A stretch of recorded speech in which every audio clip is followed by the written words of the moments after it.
નમસ્કાર મિત્રો, વિડીયોમાં તમારું સ્વાગત છે। મિત્રો, અત્યારે એક દુઃખદ સમાચાર સામે આવ્યા છે। પગપાળા ચાલીને અંબાજી જતા એકાએક પુત્રનું ઘટના સ્થળે મોત થયું છે, જેના કારણે પરિવાર ઉપર દુઃખનો પહાડ તૂટી પડ્યો છે।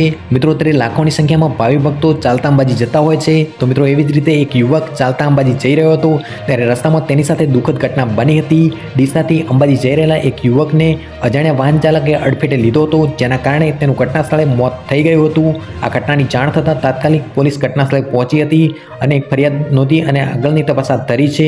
મિત્રો, મળતી માહિતી મુજબ ડીસાના મોઢેશ્વરી સોસાયટીમાં રહેતો એક યુવક ડીસાની અંદર હીરા ઘસવાનો વ્યવસાય કરતો હતો અને બુધવારની મોડી રાત્રે અંબાજી પગપાળા જવા નીકળ્યો હતો, ત્યારે રસ્તામાં તેની સાથે દુઃખદ ઘટના બની હતી અને રસ્તામાં ઘટના દરમિયાન તેનું કરુણ મોત થયું હતું। તો મિત્રો, આ ઘટનાની જાણ થતાં જ પરિવારના લોકો તાત્કાલિક ઘટના સ્થળે પહોંચ્યા હતા અને યુવકને તાત્કાલિક ધોરણે હોસ્પિટલ ખસેડ્યો હતો, પરંતુ ડોક્ટરોએ તેને મૃત જાહેર કર્યો હતો।